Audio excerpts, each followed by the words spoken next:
Abra comigo no livro de Ruth.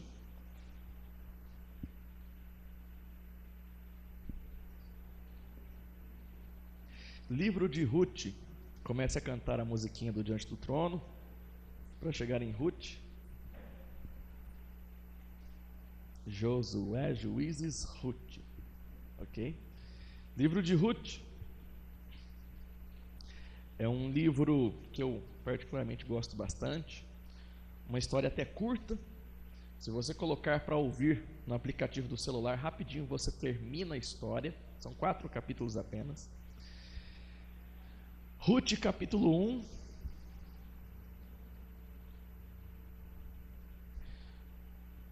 Nós vamos passar por alguns versículos desse livro. Mas Ruth, capítulo 1, versículos de 1 a 5, serão os nossos primeiros versículos aqui.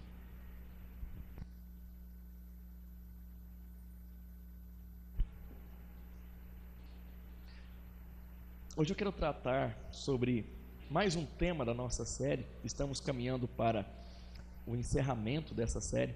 Provavelmente teremos mais 3 domingos e já encerraremos.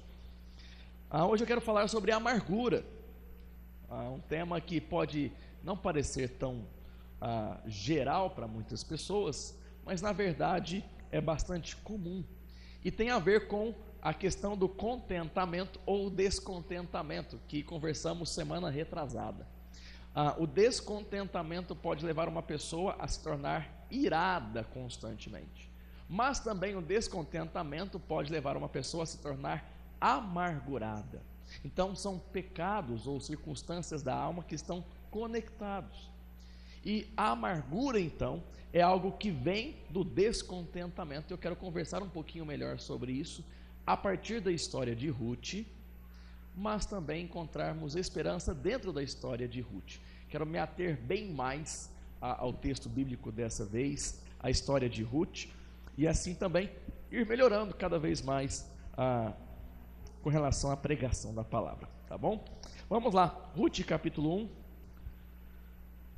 versículos de 1 a 5. Nos dias em que houve juízes, houve fome na terra em Israel. E um homem de Belém de Judá foi morar por algum tempo na terra de Moabe com sua mulher e os seus 2 filhos. Este homem se chamava Elimeleque e sua mulher se chamava Noemi. Os filhos se chamavam Malom e Quiliom. Eram efrateus de Belém de Judá. Foram à terra de Moabe e ali ficaram. Algum tempo depois, Elimeleque, o marido de Noemi, morreu e ela ficou sozinha com os 2 filhos. Estes casaram com mulheres moabitas. O nome de uma delas era Orfa e o nome da outra era Ruth. E ficaram ali quase 10 anos. Depois morreram também Malom e Quiliom, os 2 filhos de Noemi. E assim ela ficou sozinha, sem os 2 filhos e sem o marido. Aqui fazemos uma introdução da história de Ruth, mas eu quero falar sobre Noemi, uma coadjuvante dessa história que flerta muito com o estrelato dessa história. Noemi foi uma pessoa que se tornou extremamente amargurada e inclusive mudou o nome por causa disso. Mas primeiro vamos entender a circunstância dessa amargura, porque talvez seja confuso para muita gente o que está acontecendo aqui. Para muitos parece apenas um fato trágico, de que essa família mudou-se de lugar, mudou-se de país, de região, e lá aconteceram algumas tragédias que abalaram essa família. Aparentemente é isso por cima quando nós lemos. Mas eu quero trazer algumas explicações rápidas aqui, para nós entendermos o que de fato está acontecendo. No versículo 1, o autor de Ruth começa mencionando um detalhe, o período em que isso aconteceu. Foi no período dos juízes. E no período dos juízes é um tempo recém a conquista da terra prometida. O povo havia acabado de entrar na terra prometida e Deus havia estipulado algumas leis para que esse povo desfrutasse das bênçãos de Deus que estavam nessa terra. E para que nós entendamos isso, vá comigo para Deuteronômio, volte alguns capítulos. Deuteronômio 28,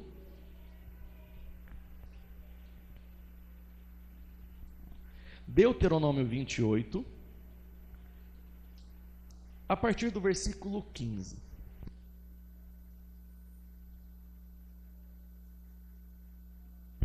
Deuteronômio 28, versículo 15. Veja o que diz.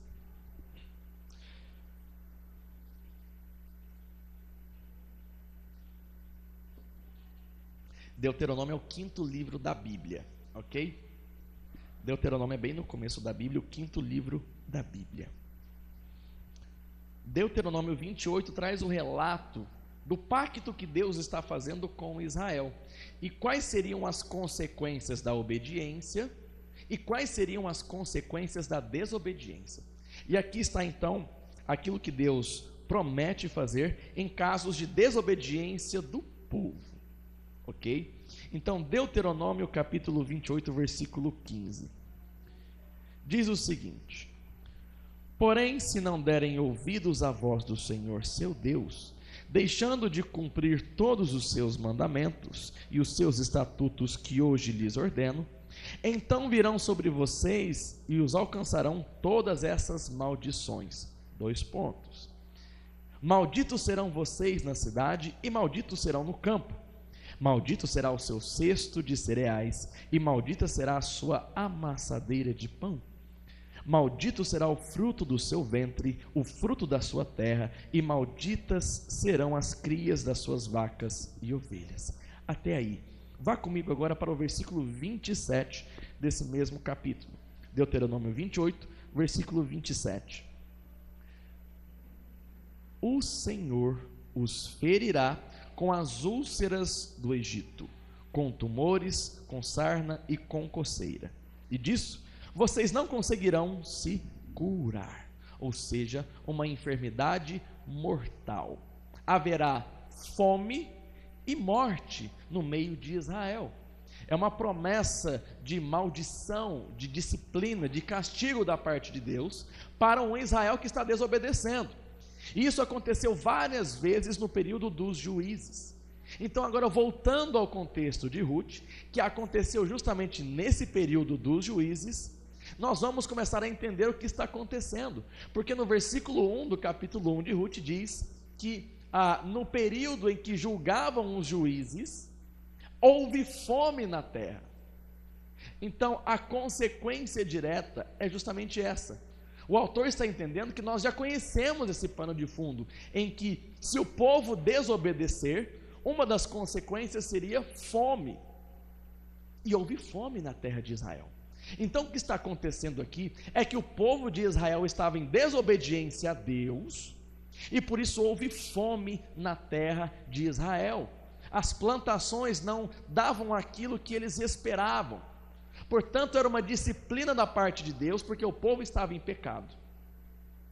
Mas também nós temos que entender o que Deus esperava do seu povo no momento desse pecado. Quando Deus começava a disciplinar o seu povo, ele levantava juízes, e esses juízes então traziam o povo de volta a Deus. E o que é que Deus esperava do seu povo? Ainda em Deuteronômio, avance 2 capítulos somente. Deuteronômio capítulo 30.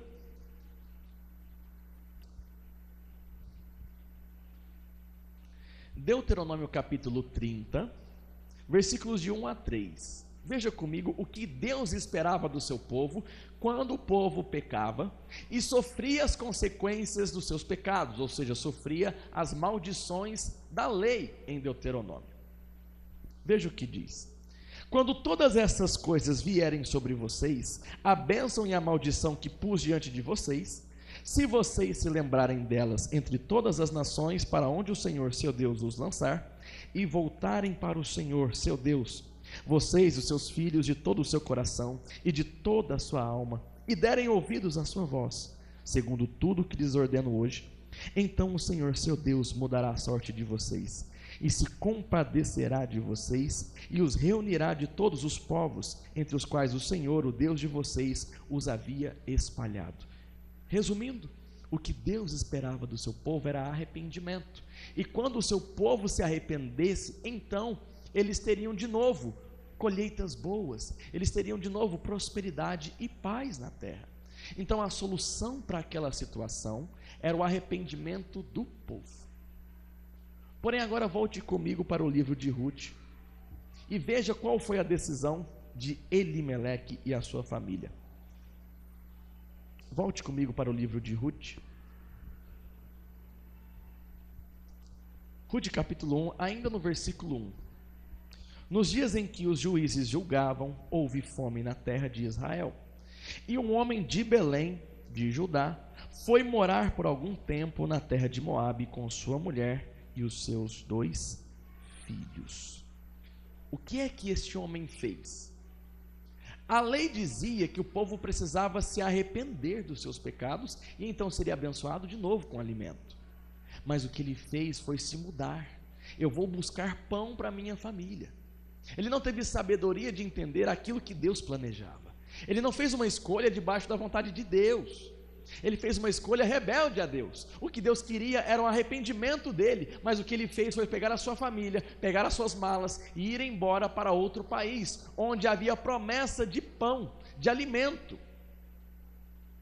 Então ele tomou uma decisão totalmente contrária à vontade de Deus. É nesse contexto que está a história de Ruth, Noemi e a sua família. Então, na verdade, a decisão que eles tomaram foi uma decisão pecaminosa. Não foi algo bom, não foi algo exemplar. O que Deus queria deles era arrependimento, mas eles entenderam, vamos buscar pão.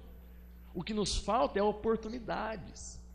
Então eles caminharam para longe da vontade de Deus. Mas lembra qual era a outra promessa que eu li aqui, do que Deus faria aos desobedientes? Era fome e o que mais? Morte. E o que aconteceu depois? Quando eles partiram para Moabe, Elimeleque morreu. Aqui está a conexão, no meu entender. Ainda era a disciplina de Deus sobre Israel. Ainda que eles estivessem fora de Israel, ainda era um povo de Israel. Deus ainda estava lá, Deus ainda estava ali presente, corrigindo e disciplinando. Mas diz a palavra de Deus também nos próximos versículos, que não somente o pai daquela família morreu, mas também os seus filhos morreram depois de alguns anos. Eles passaram na terra de Moabe cerca de 10 a 15 anos, um longo tempo, buscando aquilo que eles não encontrariam, a bênção de Deus. Essa bênção só viria por meio do arrependimento. E então, o final dessa história trágica, do início do livro, relata então que Noemi e as suas noras, as suas 2 noras, se encontraram sozinhas. É nesse contexto que nós temos então a amargura de Noemi. Ela foi buscar pão, mas não encontrou. Pelo contrário, o que ela encontrou foi morte. Ela foi buscar pão, mas voltou para Israel sem a sua família, sem o seu provedor, sem o seu protetor, sem o seu líder, sem o seu marido e sem os seus filhos. E então veja como que esse detalhe é belo da palavra de Deus, porque diz o texto depois que Noemi vai ouvir que em Israel voltou a ter pão. O que é que isso significa? Que o povo se arrependeu, que o povo entendeu a vontade de Deus e trabalhou o seu coração. Agora Deus está abençoando o povo de Israel, ou seja, não precisava ter saído de Israel. Uma decisão totalmente errada. Isso deve ficar claro para nós, para entendermos a amargura dela. Mas então o que nós temos, a partir do versículo 6, que vai se arrastar por todos os 4 capítulos do livro, é uma história de redenção, apesar da amargura, apesar da tristeza, apesar do desgosto desta mulher. Mas nós vamos então observar a partir desse texto a natureza da amargura também em nossa vida, como ela então se desenvolve em nós, como ela se expressa em nós. Eu quero que você pare para pensar na amargura então como ressentimentos dentro do nosso coração, por frustrações, por decepções, por traições, por ofensas, enfim, ressentimentos que se transformam em muros dentro do nosso coração, e esses muros nos impedem de viver a vontade de Deus. Pense na amargura como um muro que se levanta dentro do seu coração e te impede de viver a vontade de Deus. Te impede de desfrutar a vontade de Deus. Te impede de apreciar a graça de Deus.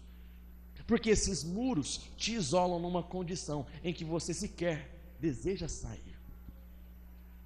Vamos ver então a amargura se desenvolvendo ou se caracterizando na vida de Noemi.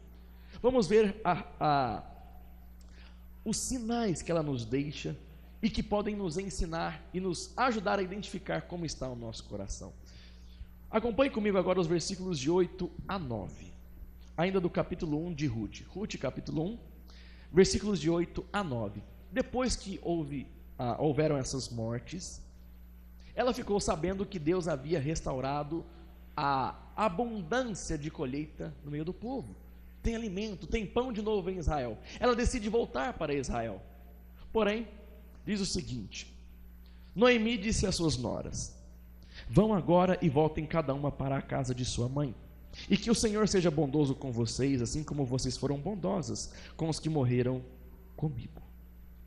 O Senhor faça com que vocês sejam felizes, cada uma na casa de seu novo marido. E deu um beijo em cada uma delas. Até aqui. O que ela está fazendo aqui é se isolar. Parece uma atitude simples, tranquila, de alguém que está voltando para casa. Mas se nós entendermos como uma pessoa amargurada, como ela já estava nesse momento, o que ela está expressando é isolamento.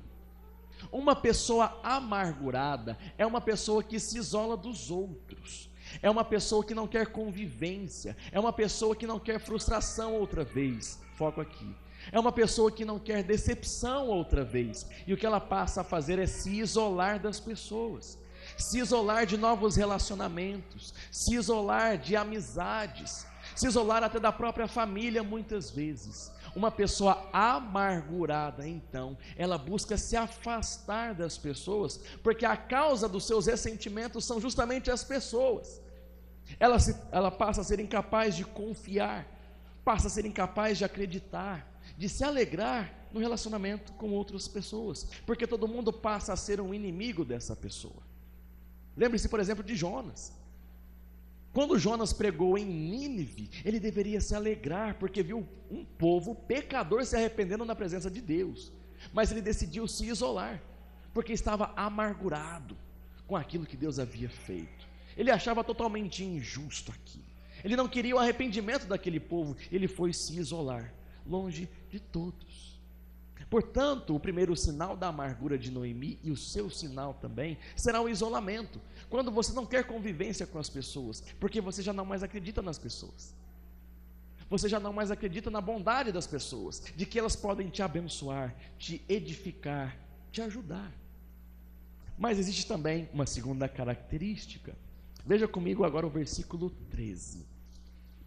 Nós vamos caminhando devagarzinho aqui. Melhor dizendo, vamos continuar lendo do versículo 10. A partir do versículo 10, assim fica melhor para a gente entender. Elas, porém, começaram a chorar alto e lhe disseram: não, nós iremos com a senhora para junto do seu povo. Mas Noemi disse: voltem, minhas filhas, porque vocês iriam comigo? Vocês acham que eu ainda tenho filhos em meu ventre para que casem com vocês? Voltem, minhas filhas, vão embora, porque sou velha demais para ter marido. E ainda que eu dissesse, tenho esperança, ou ainda que eu casasse esta noite e tivesse filhos, será que vocês iriam esperar até que eles viessem a crescer? Ficariam tanto tempo sem casar? Não, minhas filhas, a minha amargura é maior do que a de vocês, porque o Senhor descarregou a sua mão contra mim. Aqui o que nós temos é uma declaração bastante enfática, com todas as letras: estou com uma amargura, estou amargurada. Mas algumas características nós podemos observar aqui, é que primeiro ela passa a ser dura, talvez realista demais, mas a amargura leva a Noemi a ser dura com as suas palavras, e leva a gente a ser crítico, leva a gente a ser às vezes irônico, sarcástico. Mas o que nós temos aqui é uma pessoa que não está disposta a levar as suas noras junto com ela. Mas o que ela diz é o seguinte: o que Deus fez comigo foi pesar a sua mão contra mim, e a minha amargura é pior do que a de vocês. Essas palavras de Noemi são de uma pessoa que começa a olhar para os problemas, de olhar para as situações negativas, aquilo que aconteceu, e então se tornar dura consigo mesma e com as pessoas ao seu redor. Passa a ser fria, e em vez de ver esperança ou soluções, apenas vê fracassos e derrotas. Não tem jeito nenhuma situação, tudo não tem solução, tudo perde o sentido. Mas há uma frieza nas palavras, há uma dureza nas palavras. Mas algo que é bem mais marcante é que uma pessoa amargurada vê tudo com negatividade. Ela é bastante negativa com as coisas que acontecem. Tudo que acontece, ela passa a ver o lado ruim das coisas, e tão somente o lado ruim das coisas. O que Noemi passou a ver foi a mão de Deus sobre ela, de maneira a castigá-la, e de certa maneira ela não está errada. Eles estavam enfrentando as consequências das próprias escolhas, lembrem-se disso. O que Deus queria deles era o arrependimento. Mas o que Deus estava fazendo não era pesar a mão sobre ela. Deus estava mudando a história dela, mas ela só conseguia enxergar o problema, a dor, o luto. Só conseguia enxergar o lado ruim da história. Uma pessoa amargurada, então, passa a ser uma pessoa extremamente negativa, que é incapaz de ser grata, que é incapaz de ser alegre, contente na sua própria vida e na vida dos outros, que é incapaz de enxergar coisas boas e enxergar o plano de Deus e a graça de Deus. Incapaz de ser grata. Tudo é motivo para briga, tudo é motivo para discussão. Portanto, uma pessoa amargurada nunca está satisfeita, nunca está contente, porque a única coisa que ela vê é que talvez Deus a esteja castigando, é que ela esteja sendo injustiçada, é que ela não merece o que está passando. Uma pessoa amargurada é extremamente negativa. E o que nós sentimos nas palavras de Noemi é tão somente o peso da negatividade. Nada está dando certo, nada vai dar certo, não tem esperança, não tem solução, não tem caminho. Mas outro detalhe também que é interessante é a maneira como ela olha para si mesma. Veja que ela diz: a minha amargura é pior do que a de vocês. Outra tendência de uma pessoa amargurada é exagerar, aumentar aquilo que ela está passando.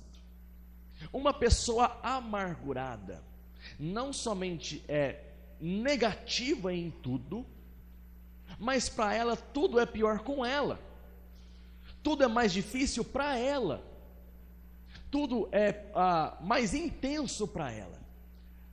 Conversar com uma pessoa amargurada é pedir para ficar ainda pior, porque ela vai competir com você a situação que ela está vivendo.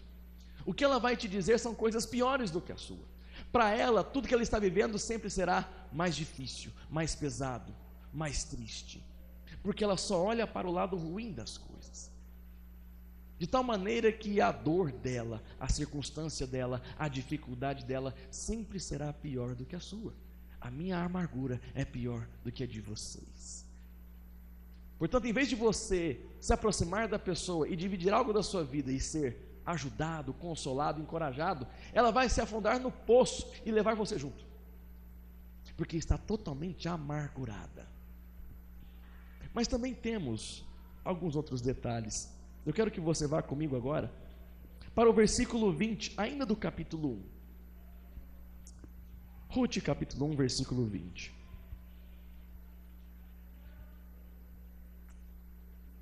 Quando ela voltou para Israel, o povo de Israel, e principalmente as mulheres, reconheceram que era ela de volta. Então todas perguntaram: não é essa a Noemi que nós conhecemos, aquela que saiu, que nos deixou? Não é ela que está voltando? Veja o que ela responde. Porém, ela dizia: Não me chamem de Noemi, mas de Mara, porque o Todo-Poderoso me deu muita amargura. De novo, o exagero aqui. Quando saí daqui, eu era plena, mas o Senhor me fez voltar vazia. Por que então querem me chamar de Noemi, se o Senhor deu testemunho contra mim e o Todo-Poderoso me afligiu? Até aqui. Mas 3 características que podemos ver sobre a amargura aqui. E a primeira delas é que uma pessoa amargurada, ela resume a sua vida à sua amargura, justamente pelas coisas ruins. Uma pessoa amargurada, ela decide olhar para a sua própria vida e ver o que falta, ver às vezes o que é problema, aquilo que é difícil, e nada nunca estará bom. Seja a sua aparência, seja o seu emprego, seja a sua família, seja o seu casamento, sejam os seus filhos, seja a sua vida financeira, seja a sua escola, enfim, nada está bom, tudo está sempre ruim, e ela resume a sua vida a essa amargura. Veja que a Noemi diz: o meu nome já não é mais Noemi, é Mara, e Mara significa amarga. Ela decidiu nomear a si mesma pela sua amargura, ou seja, a minha vida é uma amargura, a minha vida é um problema, eu só vejo problemas na minha vida, eu só vejo dificuldades na minha vida. Portanto, passa a ser uma pessoa de extrema crítica, reclamação, murmuração, ingratidão, pessimismo. Uma pessoa amargurada vai olhar para a sua própria vida, vai olhar no espelho e só ver aquilo que há de ruim, só vai ver aquilo que não gosta, só vai ver aquilo que não está satisfeito ou contente. Isto é uma alma amargurada, ela se resume pelas coisas ruins. Ah, meu cabelo não está bom. Ah, minha casa não é suficiente. Ah, o carro que eu tenho, ele não é bom quanto eu gostaria. Ah, eu não tenho um carro e tenho que andar de a pé. Ah, o meu chinelo arrebentou e eu preciso colocar um prego. Tudo é a razão de reclamação, de crítica, de problema. Mas ela resume a própria vida à sua amargura. Mas também, veja que algo interessante, e agora vamos abrir um parêntese para explicar algo. Uma pessoa amargurada se torna uma raiz de amargura. Isso é uma expressão que nós usamos bastante no meio cristão, raiz de amargura, não criar raiz de amargura. Porém, a maioria de nós entendemos errado o que é uma raiz de amargura. Para explicar isso, quero que você vá comigo agora, de novo, a Deuteronômio, e agora está bem mais fácil de encontrar, né? Deuteronômio 29, versículo 18. Alguém, por favor, leia esse texto em voz alta. Deuteronômio 29, versículo 18.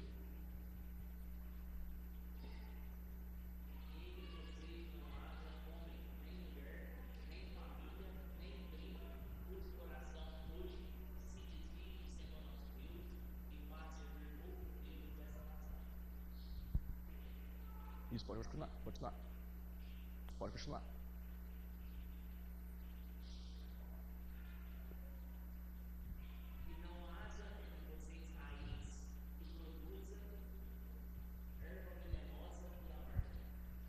Isso, aí tá bom, aí tá bom.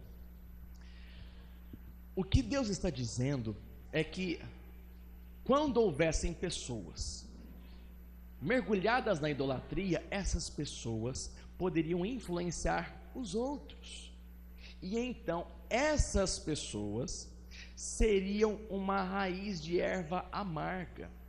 Ou seja, a experiência que eles trariam para o meio do povo de Israel seria de amargura, mas uma experiência amarga. Então, quando o Deuteronômio fala de raiz de amargura, não está falando de um sentimento, está falando de uma pessoa, ou de várias pessoas. Então, nesse contexto, uma pessoa se torna uma raiz de amargura no meio do povo de Israel, de tal maneira que vai contaminar as outras pessoas com a sua idolatria e com o seu pecado. E aí, quando nós vamos então, agora vá comigo para o Novo Testamento, Hebreus capítulo 12. Hebreus capítulo 12. Hebreus capítulo 12, versículo 15.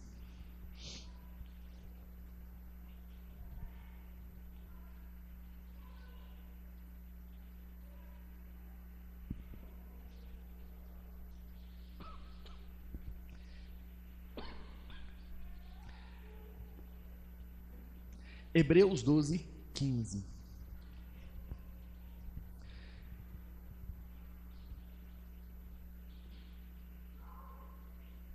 Cuidem para que ninguém fique afastado da graça de Deus, e que nenhuma raiz de amargura brotando cause perturbação, e por meio dela muitos sejam contaminados.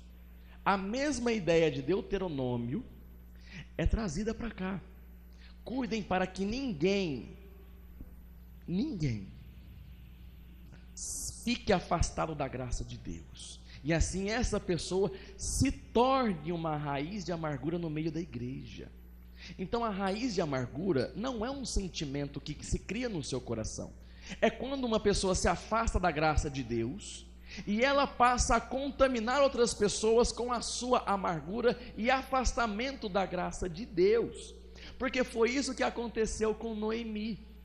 Noemi, ao voltar para Israel, todas as mulheres perguntavam: não é essa Noemi? Mas o que ela diz publicamente é: não, eu não sou mais Noemi, eu sou Mara, uma pessoa amarga. A minha vida se resume à amargura. O que ela está fazendo ali é tornar pública a sua amargura e se tornar uma raiz de amargura em Israel, porque ela pode contaminar outras pessoas, levar outras pessoas a se afastarem também da graça de Deus, a começar a enxergar, em vez das bênçãos, as tragédias, as dificuldades, os problemas, e se tornarem também amargas como Mara. Ela faz sempre um contraponto. Se você entendeu isso até agora, ela está sempre fazendo um contraponto com um mas. Tudo está ruim, nada vai dar certo, Deus está pesando a sua mão contra mim. Então uma raiz de amargura e uma pessoa amargurada é aquela que não somente é negativa para a sua própria vida, mas contamina outras, porque quando você fala com ela, ela desacredita tudo, ela é crítica sobre tudo, ela é pessimista sobre tudo. Você fala o quão bom foi o culto, mas ela diz: mas faltou isso e aquilo. Mas como bom está sendo esse dia. Mas está muito calor. Como bom foi a decisão que o governo tomou. Mas os impostos são muito altos. Tudo que você diz para essa pessoa, ela vai colocar um mas e levar você junto para esse sentimento de frustração, de decepção. Ela vai levar você também para o pessimismo e para o negativismo. Portanto, isso é uma pessoa. Raiz de uma amargura é uma pessoa, e de fato uma pessoa amargurada é aquela que contamina outras pessoas com a sua frustração, com o seu descontentamento. Mas em último lugar, para você entender, também na história de Noemi, nós entendemos que uma pessoa amargurada, obviamente, é alguém que não supera o passado. É alguém que viveu algo e não consegue superar aquele algo. Não consegue atravessar aquela decepção, aquela tragédia, aquela traição, aquela frustração. Ela não consegue virar a página, ela passa a morar naquela situação e ressentir aquilo dia após dia. E aquela situação então passa a contaminar não só outras pessoas, mas também os seus próprios relacionamentos. Como ela não é capaz então de virar a história, porque Noemi diz: Deus está pesando a sua mão sobre mim. Isso aconteceu há 10, 15 anos atrás. Ela ainda está remoendo aquilo que ela acha que Deus está fazendo. Ela ainda está remoendo a perda da sua família, do seu marido e dos seus 2 filhos. Ela não virou a página e, portanto, ela é uma pessoa dura de coração. Não é capaz de continuar, de seguir em frente. E é por isso que uma pessoa amargurada, no mínimo, terá muita dificuldade em perdoar. Tem muita dificuldade em entender, em ser paciente, mas também tem extrema dificuldade de ter relacionamentos saudáveis, porque a amargura que está na alma dessa pessoa torna pesados os relacionamentos que ela tem. Ela influencia os outros para baixo, ela se torna extremamente dura, crítica, e a maneira como ela trata as pessoas ao seu redor é de uma certa maneira quase culpando as pessoas por aquilo que aconteceu. Então aquilo que ela vivenciou agora passa a ser um motivo de penalizar as pessoas ao seu redor. Coisas do passado que ela não virou a página, agora ela não é capaz de confiar em mais ninguém. ela não é capaz de se abrir com mais ninguém, ela não é capaz de ser alegre e contente com mais ninguém, e as pessoas ao seu redor sofrem ao se relacionar com essa pessoa amargurada, justamente porque ela não foi capaz de virar a página. Agora quem está ao redor dela sofre junto com ela. Mas a grande questão é o que Deus fez na vida de Noemi. Eu quero encorajar você rapidamente a entender o quanto que não somente a amargura é danosa, mas ela nos impede de ver o que Deus está fazendo. Se nós só lermos a história de Noemi, vai parecer uma história pesada, uma história triste, de uma pessoa amargurada. Mas o livro não se chama Noemi, se chama Ruth, porque Ruth é o pilar da graça de Deus e do recomeço daquela história, do recomeço daquela família. E Deus levantou Ruth para então transformar aquela família e trazer esperança de novo, não somente para aquela casa, mas para todo o povo de Israel. Enquanto Noemi olhava para o seu passado e via a morte, o luto, a disciplina, o castigo, Deus olhava para aquela casa e via um futuro, via um plano, promessas, bênçãos, graça, misericórdia e amor fiel. O que eu quero que você entenda é que a amargura vai levantar um muro no seu coração e você não será capaz de ver aquilo que Deus está fazendo de bom, porque a amargura te leva a resumir a sua vida às coisas ruins. Tudo será cinza na sua vida.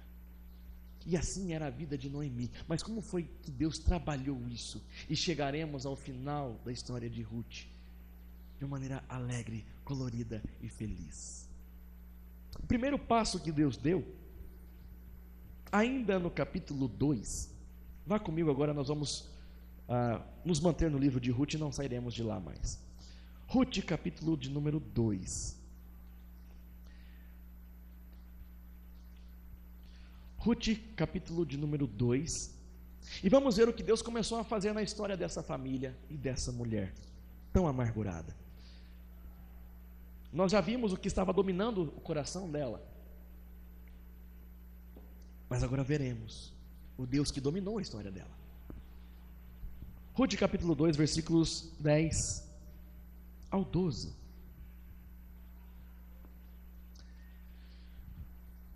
Aqui nós temos um momento em que Ruth, ela sai para trabalhar. Foi procurar trabalho para sustentar a si mesma e a sua sogra.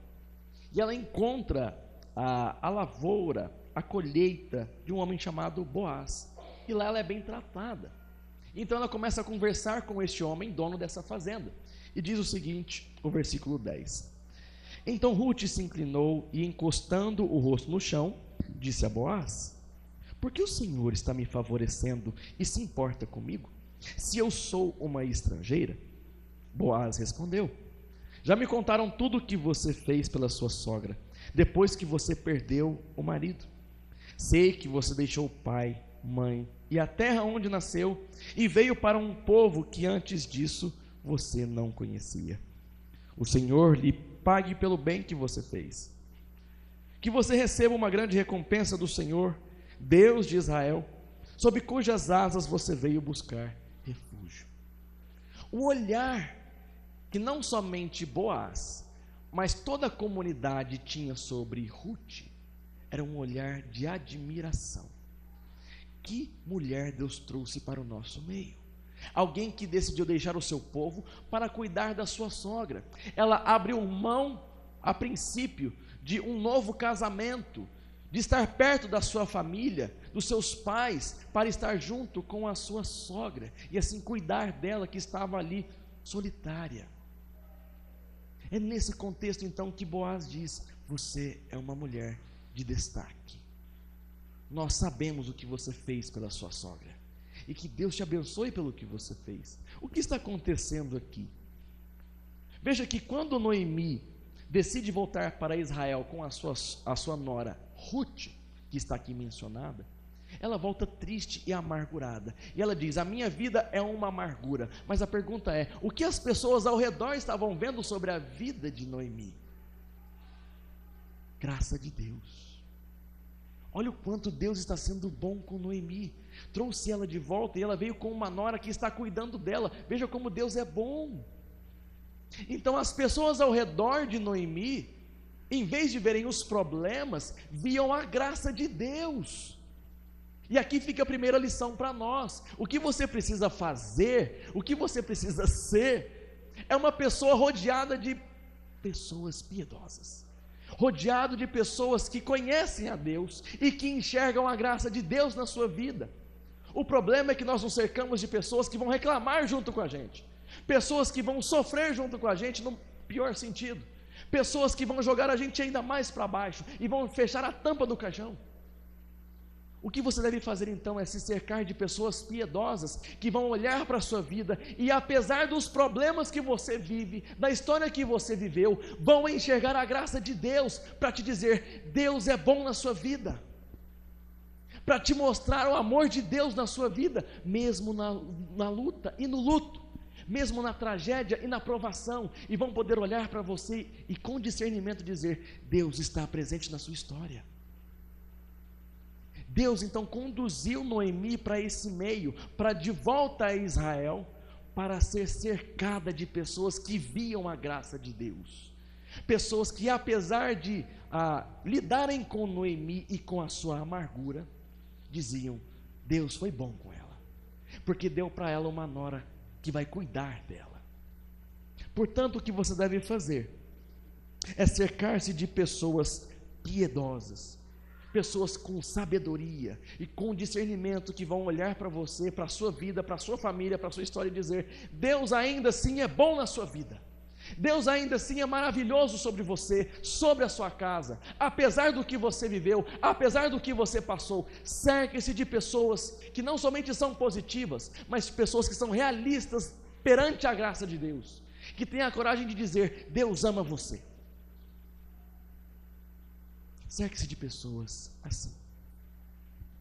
Mas em segundo lugar, vamos ao versículo 17, ainda do capítulo 2. Deus está lapidando, Deus está amolecendo o coração de Noemi, que está amargurado.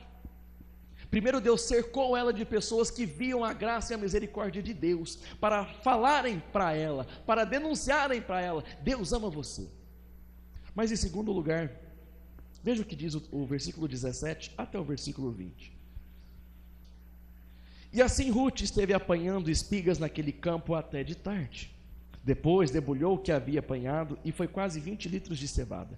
Ela pegou o cereal e voltou para a cidade, e a sogra viu o quanto de cereal ela havia conseguido apanhar. Ruth também deu para a sogra a comida que lhe havia sobrado, depois que ela comeu até ficar satisfeita. Então Noemi perguntou: onde você foi colher hoje? Onde trabalhou? Bendito seja aquele que acolheu você com tanta generosidade. E Ruth contou à sua sogra onde havia trabalhado e acrescentou: o nome do homem com quem trabalhei hoje é Boaz. Então Noemi disse à sua nora: que ele seja abençoado pelo Senhor Deus, que não deixou de ser bondoso, nem para com os vivos, nem para com os mortos. Veja o que Noemi está dizendo: que Deus abençoe Boaz, porque Deus não deixou de ser bom, nem para com os vivos, nem para com os mortos. Algo está acontecendo, uma mudança está acontecendo no coração dela, e o que está acontecendo aqui é a santificação do coração dela. Ela estava presa, enjaulada à amargura do seu coração, porque achava que Deus estava disciplinando, punindo, castigando, pesando a sua mão sobre a vida dela.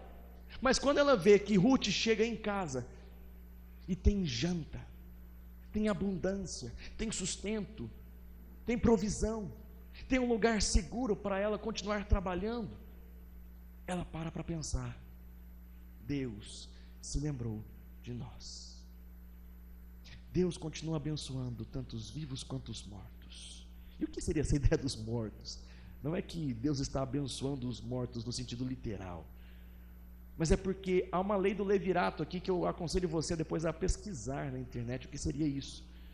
Mas é que ainda que o marido dela e os filhos de Noemi tenham morrido, o nome deles ainda permanecia em Israel e deveria ser honrado. Então o nome deles deveria ser perpetuado ainda sobre Israel. Então, quando ela fala sobre os mortos, está falando sobre o nome da família deles, que ainda estava ali. Deus ainda estava honrando o nome de Elimeleque, aquele mesmo que fugiu, aquele mesmo que pecou contra o Senhor. Deus está honrando essa família, essa casa. Deus está santificando o coração dela. Deus está tocando no coração dela para aprender a virar a página.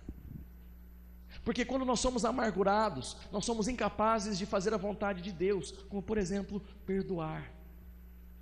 Perdoar não é um conselho, é um mandamento de Deus, e Deus quer nos usar para perdoar pessoas, para viver uma nova história, para recomeçar. Mas quando vivemos travados, estagnados, presos à amargura, nos tornamos inúteis na presença de Deus.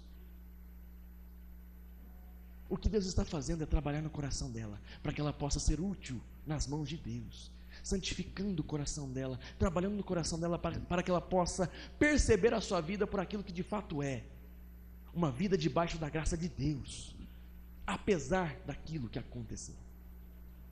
Ela começa a perceber então que está sendo abençoada, e então ela começa a despertar alegria.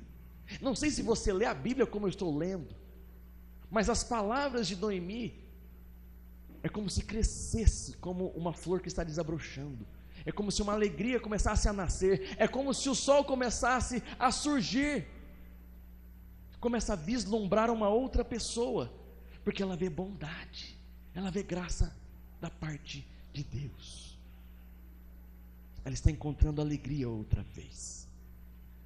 Portanto, santifique o seu coração e alegre-se naquilo que você está vivendo hoje.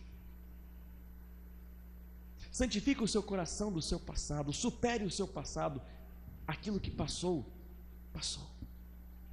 Não volta mais, não tem como ser consertado, não tem como ser refeito. Portanto, siga em frente e viva a vontade de Deus para a sua vida. Santifique o seu coração e viva o hoje, porque hoje Deus está provendo, hoje Deus está trabalhando, hoje Deus está abrindo portas.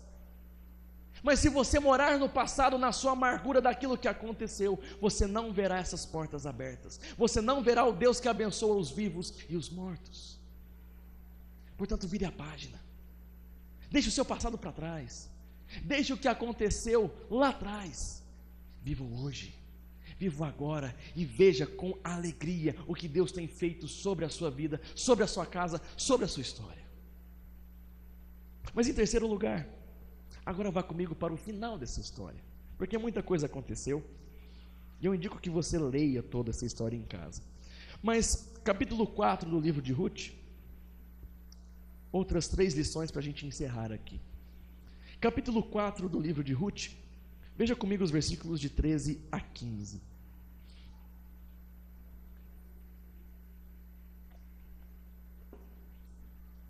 O que foi que aconteceu até aqui? Esse homem, o dono da fazenda chamado Boaz, ele era da família de Elimeleque e era chamado de resgatador. Era alguém que poderia acolher a família que estava enlutada, no caso Noemi e a sua nora, e também receber os bens. Ele assumiria a herança do falecido, cuidaria dessas coisas, até que o filho desta mulher crescesse. Então ele deveria ser um substituto para o pai dessa família. Ele deveria acolher, ele deveria cuidar dos bens, e também sim, ter um filho, pelo menos com a mulher enlutada. E o que nós temos é um resgatador, que em última análise será um tipo de Jesus, um tipo de Cristo, alguém que nos resgatou. Mas o que acontece? Eles então decidem se casar, porque Boaz, ele entende que será o resgatador de Ruth e também de Noemi, e poderá ser o provedor, o líder substituto dessa casa, e assim cuidar delas. Quando ele assume esse compromisso, então o livro de Ruth abre o seu desfecho, maravilhoso. E o que nós temos é o seguinte, veja comigo o versículo 13 do capítulo 4. Assim Boaz recebeu Ruth, e ela passou a ser a sua mulher. Ele teve relações com ela e o Senhor concedeu que ela ficasse grávida e tivesse um filho. Pausa aqui. Esse filho, então, era o filho do resgate, ou seja, Ruth, ela foi casada, só que o seu marido morreu. Quando ela contrai esse novo casamento, Boaz está assumindo a responsabilidade de que o primeiro filho seja do marido dela que morreu. Olha o sacrifício, olha o ato de amor, de abnegação que ele teve. E não somente este filho receberia o nome do seu pai, mas também receberia os bens, a herança que era de Boaz. Aquilo que Boaz tinha de riquezas, uma parte agora iria para aquele filho, um filho de um outro pai. E diz o texto: então as mulheres disseram a Noemi: bendito seja o Senhor que não deixou hoje de lhe dar um neto que será o seu resgatador, que o nome dele venha a ser famoso em Israel. Nele você terá renovação da vida e consolo na velhice, pois a sua nora que ama você o deu à luz e para você ela é melhor do que 7 filhos. Ela é melhor do que 7 filhos. Mas o que nós aprendemos aqui nessa passagem é que a história de Noemi, que é uma história de tragédia, de disciplina e de amargura, terminou como uma história de inspiração.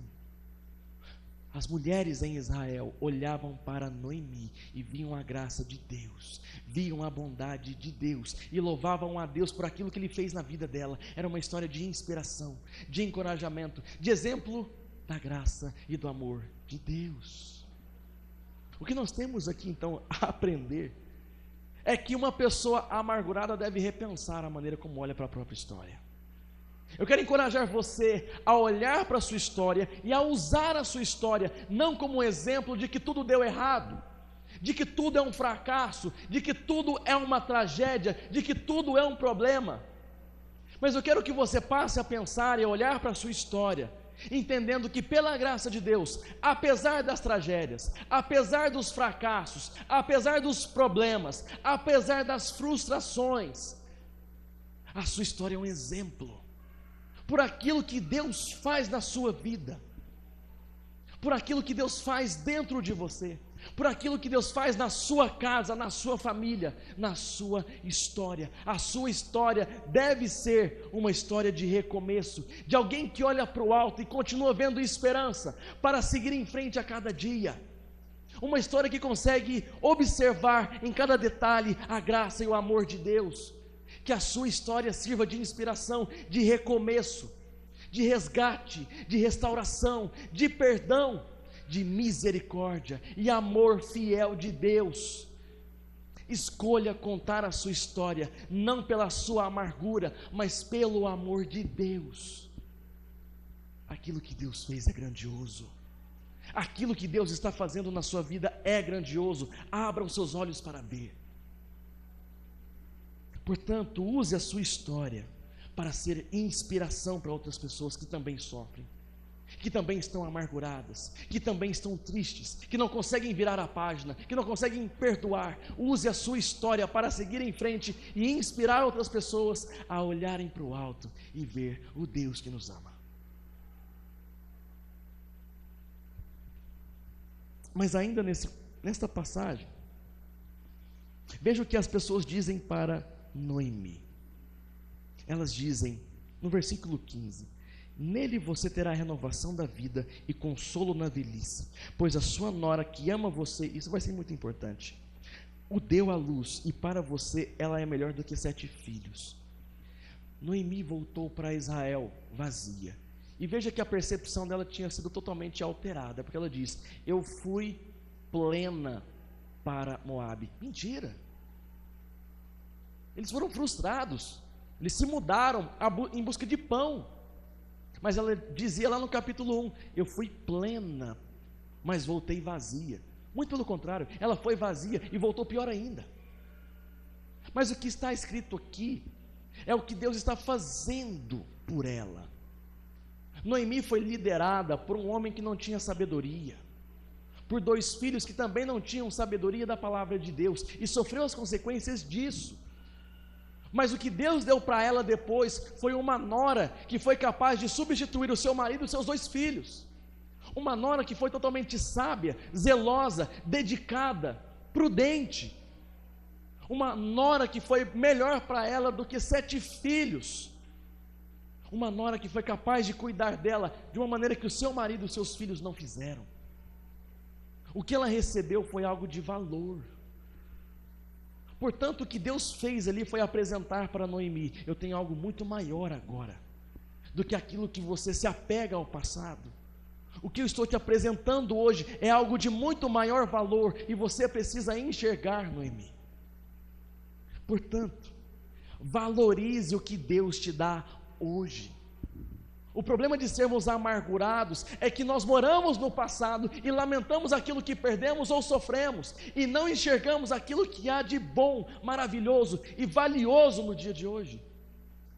Deixamos de olhar para a família bela que temos, para um casamento debaixo da presença de Deus que temos, para a igreja abençoada que temos, para o trabalho que sustenta a cada um de nós, para as oportunidades que recebemos.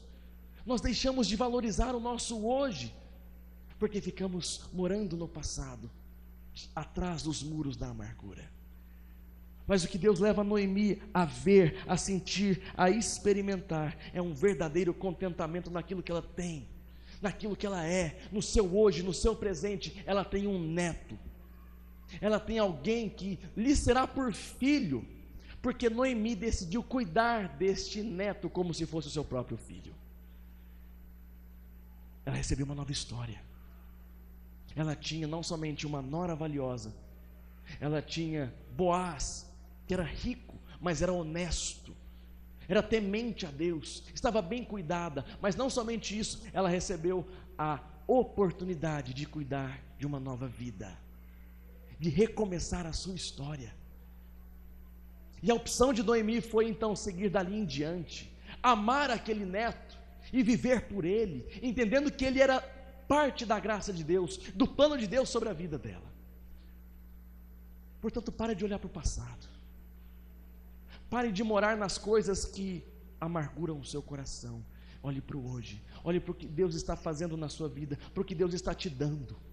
Alegre-se, seja contente, seja grato, seja satisfeito, porque aquilo que você tem é muito mais do que você merece. Mas em último lugar, nos versículos de 17 a 22, veja o final dessa história. As vizinhas lhe deram nome, dizendo: nasceu um filho para Noemi. Veja que é tratado como um filho próprio de Noemi. E o chamaram de Obed. Este veio a ser o pai de Jessé, o pai de Davi, o rei de Israel, Davi, esse mesmo que você está pensando. E estas são as gerações de Pérez. Pérez gerou Esrom, Esrom gerou Rão, Rão gerou Aminadab. Aminadab gerou Naasson, Naasson gerou Salmão, Salmão gerou Boaz, Boaz gerou Obed, Obed gerou Jessé, e Jessé gerou Davi. O que nós temos aqui é a história de redenção, uma história que começou com a morte, terminou com a vida, uma história que começou em amargura, terminou em desfrute da graça, e uma história que começou sem esperança, terminou com promessas, terminou com um plano grandioso da parte de Deus. Aquilo que Deus tinha para Noemi era muito grande. Enquanto ela vivenciava a sua amargura, ela era incapaz de ver o que estava à sua frente, o que Deus prometia, que na linhagem dela, aquela mesma mulher que foi para Moabe, e lá perdeu seu marido e seus filhos, que mudou o seu nome, que disse que Deus estava castigando ela, essa mesma pessoa foi agraciada, foi abençoada por ser mãe, avó, estar na linhagem do rei Davi e estar na linhagem do rei Jesus. Olha a grandeza dessa história. No sangue de Jesus corria também o sangue de Noemi. Olha a honra que Deus deu para essa mulher. Portanto, o que eu quero que você entenda é que apesar das coisas que aconteceram a você, meu último apelo a você: confie no plano de Deus sobre a sua vida. O que Deus tem para você é grandioso. O que Deus tem para você é muito maior do que você imagina. A história que Deus está escrevendo na sua vida não terminou nas coisas que aconteceram. O que Deus está fazendo é honrar você mesmo sem você merecer. O que Deus está fazendo é usar as promessas abundantes dele para mostrar o quanto ele é bom na sua vida. Portanto, o que você deve fazer é confiar no plano de Deus sobre a sua vida. Eu sei que é um jargão hoje em dia, mas eu quero que você entenda nesse contexto que eu estou dizendo. Deus tem um plano na sua vida. Sim, Ele tem. E esse plano é grandioso. Esse plano é maravilhoso. Esse plano é cheio de graça, amor e misericórdia. Os planos de Deus são abundantes. As promessas de Deus são fiéis. Portanto, abandone a amargura, abandone as frustrações, abandone as suas decepções e olhe para o plano de Deus. Deus é grandioso e é por isso que Ele se revelará grande na sua vida. Deus tem promessas, Deus tem um plano, e nesse plano Deus sempre vencerá. E nesse plano você será sempre abençoado. E nesse plano você será honrado. Nesse plano você será amado, hoje e para sempre. Portanto, pare de olhar para aquilo que passou. E com grande expectativa, confie no plano de Deus. Confie naquilo que está diante de você, mesmo que a gente não saiba. Nós não sabemos o caminho. Faça apenas uma coisa: olhe para o pastor que está à sua frente e, como uma bondosa ovelha, siga-o. Deus tem coisa grande para você. Meus irmãos, Deus tem um grandioso plano para a sua vida, e a única coisa que pode atrapalhar você, impedir você de vivenciar esse plano, é a sua amargura. É hora de derrubar esse muro. É hora de olhar para frente. E assim como Noemi, encontrar, desfrutar, apreciar a graça de Deus. Apreciar a maravilhosa graça de Deus. Que a sua história seja uma história de recomeço, como foi de Ruth e de Noemi. Que a sua história seja uma história de esperança, de alegria, de influência. Que a sua história, que o seu nome influencie, inspire outras pessoas. A sua história está nas mãos de Deus. Vamos orar? Feche os seus olhos. Tem um tempo de oração. Eu quero que você faça somente uma oração. Confie a sua história nas mãos de Deus. Se tem algo que ainda incomoda o seu coração e a sua alma, coloque nas mãos de Deus e diga: Deus, a minha história é sua. Seja o Deus da minha história. Revela-se grande na minha história, e eu quero desfrutar das suas promessas e dos seus planos. Ore você com Deus, e logo depois eu vou orar junto com você.